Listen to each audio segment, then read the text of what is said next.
ladies, so I want to talk about today about temptations and getting them out of the house. Like, why do we even have them there anyway? It's important that you remember that if there is no cheaty kind of foods in your house, that you are not going to be able to cheat on this meal plan.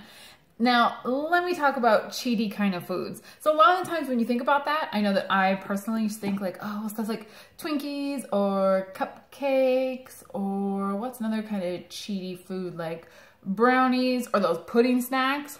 Ooh, those pudding snacks. But that's not always just the cheating kind of food. When I say cheating kind of food, I mean anything that you can't handle having in your house that you know that you could binge eat on. For instance, peanut butter. Raise your hand if you have a problem eating spoonfuls of peanut butter. If you keep finding yourself every single night having a scoop of peanut butter to get yourself that little treat, you need to get the peanut butter out of the house, or you need to do one of these steps here that I'm going to talk with you about so that you aren't constantly breaking this, your healthy eating streak. Because here's what happens when you break your healthy eating streak. For one, you're adding in calories that you don't need. For two, you're perpetuating a habit that doesn't make you feel very good or builds up your willpower very much. Three, you're also training yourself to say that you're not very good at this because you keep breaking this promise that you keep making to yourself, and then you don't trust yourself, and then every single time you think, yeah, I'm really not going to eat any peanut butter anymore for the rest of this challenge. You're not really going to believe that because you haven't been proving that to yourself. So I'm going to share with you a couple ways that you can stop getting your cheat on. There, that's a little bit better. I was too low. Okay, so the first one, this is going to be so helpful. You need to get a support group that's inside your house. Listen, I'm your coach. I love you. If I could live with you, I would, but I can't. So you need to talk to your family. You need to let them know these are the things that are in the house that are triggers for me. I need to get rid of them. Tell them why you need to get rid of them. Not just because I can't have them in the house because I'll eat them and it'll make me sick. It needs to be more than that. A lot of people, especially our husbands, they don't really understand this deep emotional connection and almost love that we have with peanut butter or chocolate or chips or whatever your vice happens to be. Share your why with your significant other or with your best friend or roommate or whoever lives with you. You know, that deep down reason that we've been talking about, the reason that you're in this group in the first place, not the number on the scale that you want to reach.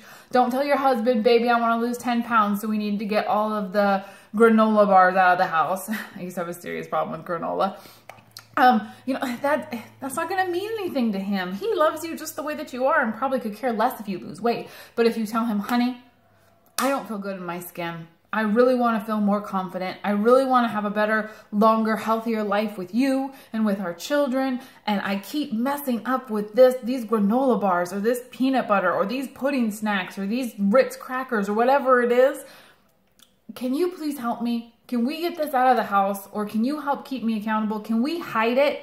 And when you tell that to your husband, he's totally going to want to be like your knight in shining armor, and he's going to help you. Men are so good at fixing it. They're so good at problem solving. So ask him for ideas and he'll be able to help you with that. So one of the first things to help you to not cheat is to make sure that you're talking to your immediate support group, the people that you are living with.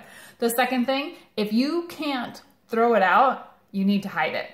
Out of sight, out of mind.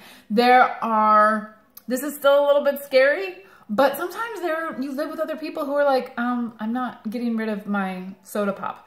I'm not getting rid of this one certain thing. Okay, fine. Then hide it. Out of sight, out of mind. The third thing that you can do is to promise that if you do have that treat, that one thing that you can't stop eating, that you'll come here and you'll share it in our group. That you will be accountable for it before you eat it. Make that promise to yourself. Okay, fine. If I am going to eat peanut butter, I'm going to try my best not to eat any peanut butter. But if I eat peanut butter, before I do so, I'm going to take a picture of it and I'm going to share it in group and I'm going to tell the girls that I'm about to eat it. I think that'll probably help stop you in your tracks. Another thing that you can try to do, this is my fourth and final tip, pretend that you're eating with me.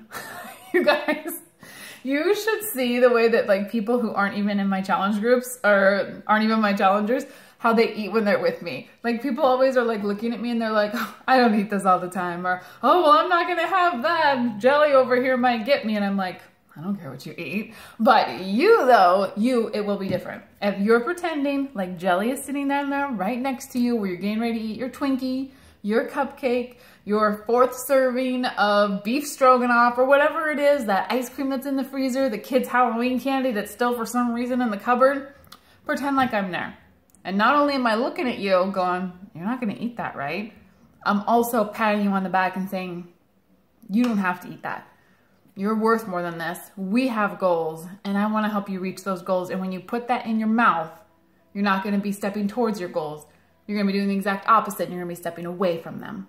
So put it down and stop stepping away from the goal that you ultimately want. That body that you've been dreaming about forever. And then pretend like I hug you and then slap you on the booty a little bit.